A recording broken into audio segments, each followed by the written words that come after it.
Troisième partie. Chapitre 1. Le Macquarie. Si jamais les chercheurs du capitaine Grant devaient désespérer de le revoir, n'était-ce pas en ce moment où tout leur manquait à la fois?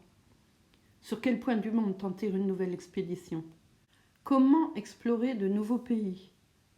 Le Duncan n'existait plus, et un rapatriement immédiat n'était pas même possible.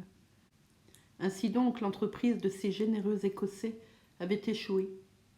L'insuccès, triste mot qui n'a pas d'écho dans une âme vaillante, et cependant, sous les coups de la fatalité, il fallait bien que Glenarvan reconnût son impuissance à poursuivre cette œuvre de dévouement. Mary Grant, dans cette situation, eut le courage de ne plus prononcer le nom de son père. Elle contint ses angoisses en songeant au malheureux équipage qui venait de périr. La fille s'effaça devant l'amie, et ce fut elle qui consola Lady Glenarvan, après en avoir reçu tant de consolation. La première, elle parla du retour en Écosse. À la voir si courageuse, si résignée, John Mangles l'admira. Il voulut faire entendre un dernier mot en faveur du capitaine, mais Mary l'arrêta d'un regard, et plus tard elle lui dit « Non, monsieur John, songeons à ceux qui se sont dévoués. Il faut que Lord Glenarvan retourne en Europe. » « Vous avez raison, Miss Mary, répondit John Mangles. Il le faut. Il faut aussi que les autorités anglaises soient informées du sort du Duncan. Mais ne renoncez pas à tout espoir.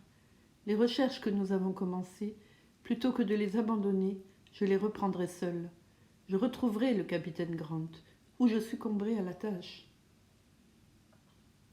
C'était un engagement sérieux que prenait John Mangles. Mary l'accepta et elle tendit sa main vers la main du jeune capitaine, comme pour ratifier ce traité. De la part de John Mangles, c'était un dévouement de toute sa vie. De la part de Mary, une inaltérable reconnaissance.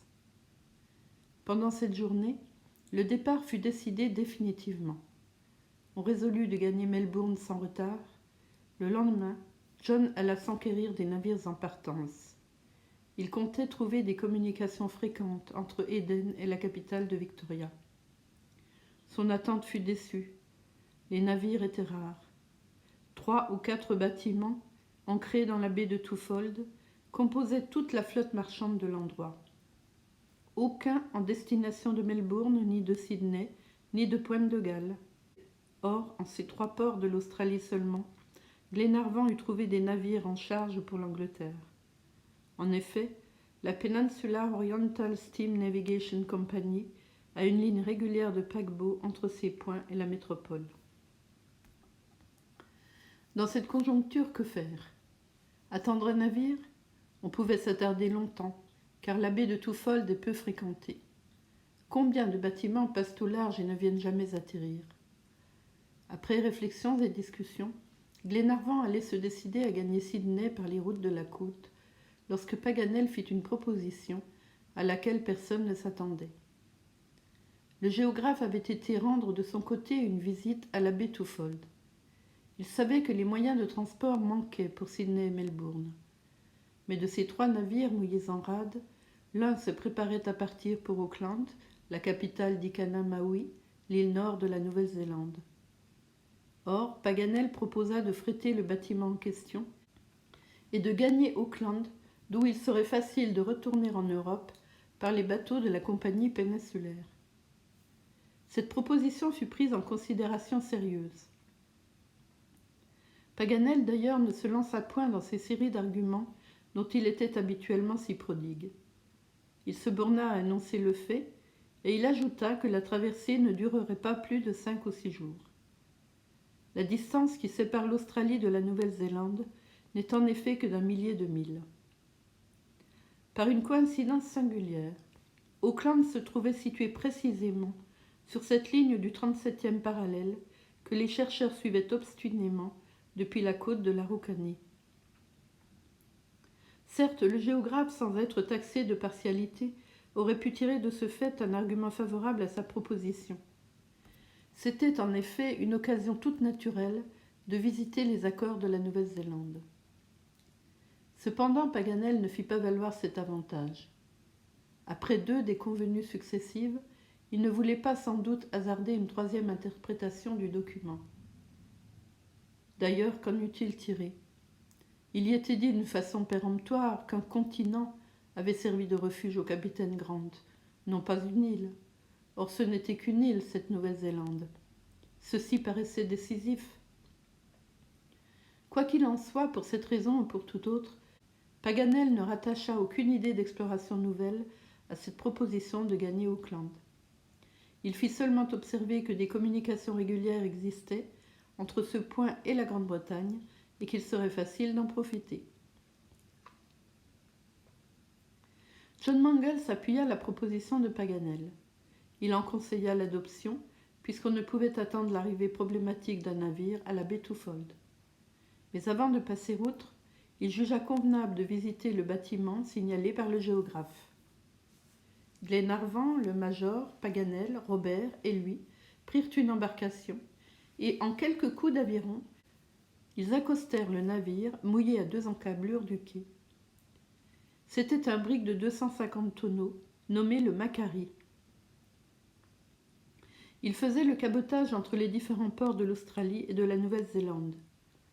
Le capitaine, ou pour mieux dire le master, reçut assez grossièrement ses visiteurs. Ils virent bien qu'ils avaient affaire à un homme sans éducation, que ses manières ne distinguaient pas essentiellement des 5 matelots de son bord. Une grosse figure rouge, des mains épaisses, un nez écrasé, un œil crevé, des lèvres encrassées par la pipe, avec cela l'air brutal, faisait de Will Halley un triste personnage. Mais on n'avait pas le choix, et pour une traversée de quelques jours, il ne fallait pas y regarder de si près. « Que voulez-vous, vous autres » demanda Will Halley à ces inconnus qui prenaient pied sur le pont de son navire. « Le capitaine, » répondit John Mangles. « C'est moi, » dit Halley. « Après ? Le Macquarie est en charge pour Auckland ? Oui. Après ? Qu'est-ce qu'il porte ? Tout ce qui se vend et tout ce qui s'achète. Après ? Quand part-il ? Demain, à la marée de midi. Après ? Prendrait-il des passagers ? C'est selon les passagers, et s'ils se contentaient de la gamelle du bord. Ils apporteraient leurs provisions. Après ? Après. Oui, combien sont-ils ? 9, dont 2 dames. Je n'ai pas de cabine. On s'arrangera du roufle qui sera laissé à leur disposition. Après ? Acceptez-vous, dit John Mangles, que les façons du capitaine n'embarrassaient guère. Faut voir, répondit le patron du Macquarie. Will Halley fit un tour ou deux, frappant le pont de ses grosses bottes ferrées, puis il revint brusquement sur John Mangles. « Qu'est-ce qu'on paye » dit-il. « Qu'est-ce qu'on demande » répondit John. « 50 livres. » Glenarvan fit un signe d'assentiment. « Bon, 50 livres, répondit John Mangles. « Mais le passage tout sec, ajouta Will Halley. « Tout sec. »« Nourriture à part, convenu. »« Après, dit Will en tendant la main. »« Hein ? Lézard !»« Voici la moitié du prix, 25 livres, dit John Mangles en comptant la somme au master, qui l'empocha sans dire merci. « Demain à bord, fit-il, avant midi. Qu'on y soit ou qu'on n'y soit pas, je dérape. »« On y sera. » Ceci répondu, Glenarvan, le major, Robert, Paganel et John Mangles quittèrent le bord, sans que Will Halley eût seulement touché du doigt le surrouet collé à sa tignasse rouge. « Quel butor » dit John. « Eh bien, il me va, répondit Paganel, c'est un vrai loup de mer. »« Un vrai ours, répliqua le major. Et j'imagine, ajouta John Mangles, que cet ours-là doit avoir fait dans le temps trafic de chair humaine. »« Qu'importe, répondit Glenarvan, du moment qu'il commande le Macquarie et que le Macquarie va à la Nouvelle-Zélande. De Twofold Bay à Auckland, on le verra peu. Après Auckland, on ne le verra plus. » Lady Helena et Mary Grant apprirent avec plaisir que le départ était fixé au lendemain. Glenarvan leur fit observer que le Macquarie ne valait pas le Duncan pour le confort. Mais après tant d'épreuves, elles n'étaient pas femmes à s'embarrasser de si peu. Mr. Olbinett fut invité à se charger des approvisionnements. Le pauvre homme, depuis la perte du Duncan, avait souvent pleuré la malheureuse mistress Olbinett restée à bord, et par conséquent victime avec tout l'équipage de la férocité des convicts.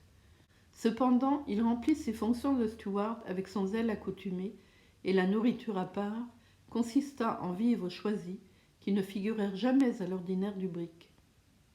En quelques heures, ses provisions furent faites. Pendant ce temps, le major escomptait chez un changeur des traites que Glenarvan avait sur l'Union Bank de Melbourne.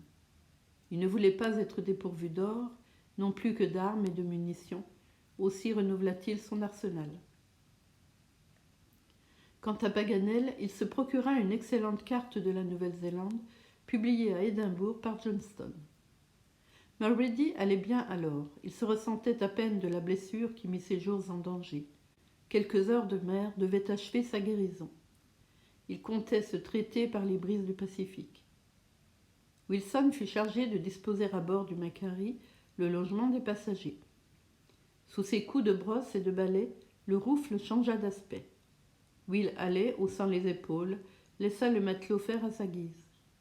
De Glenarvan, de ses compagnes et de ses compagnons, il ne se souciait guère. Il ne savait même pas leur nom et ne s'en inquiéta pas. Ce surcroît de chargement lui valait 50 livres, voilà tout, et il le prisait moins que les 200 tonneaux de cuir tanné dont regorgeait sa cale. Les peaux d'abord, les hommes ensuite. C'était un négociant. Quant à ses qualités de marin, il passait pour un assez bon pratique de ces mers que les récifs de coraux rendent très dangereuses. Pendant les dernières heures de cette journée, Glenarvan voulut retourner à ce point du rivage coupé par le 37e parallèle. 2 motifs l'y poussaient. Il désirait visiter encore une fois cet endroit présumé du naufrage. En effet, Ayrton était certainement le quartier-maître du Britannia, et le Britannia pouvait s'être réellement perdu sur cette partie de la côte australienne, sur la côte est à défaut de la côte ouest. Il ne fallait donc pas abandonner légèrement un point que l'on ne devait plus revoir. Et puis, à défaut du Britannia, le Duncan du moins était tombé là entre les mains des convicts. Peut-être y avait-il eu combat. Pourquoi ne trouverait-on pas sur le rivage les traces d'une lutte, d'une suprême résistance?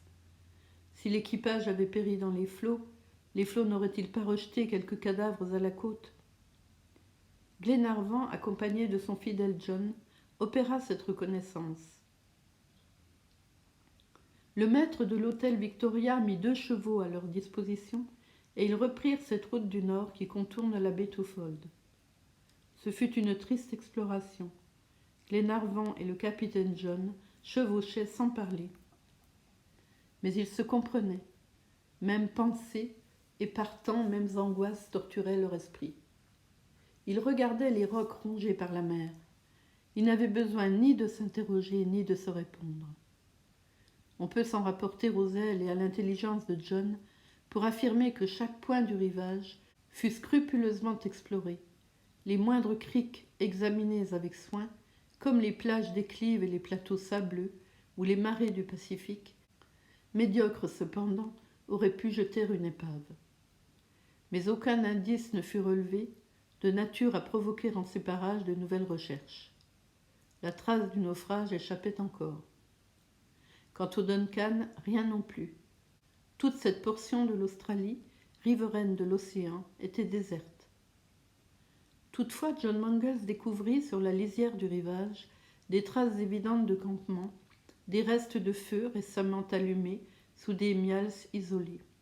Une tribu nomade de naturels avait-elle donc passé là depuis quelques jours? Non, car un indice frappa les yeux de Glenarvan et lui démontra d'une incontestable façon que des convicts avaient fréquenté cette partie de la côte. Cet indice, c'était une vareuse grise et jaune, usée, rapiécée, un haillon sinistre abandonné au pied d'un arbre. Elle portait le numéro matricule du pénitentiaire de Perth. Le forçat n'était plus là, mais sa défroque sordide répondait pour lui. Cette livrée du crime, après avoir vêtu quelques misérables, achevait de pourrir sur ce rivage désert.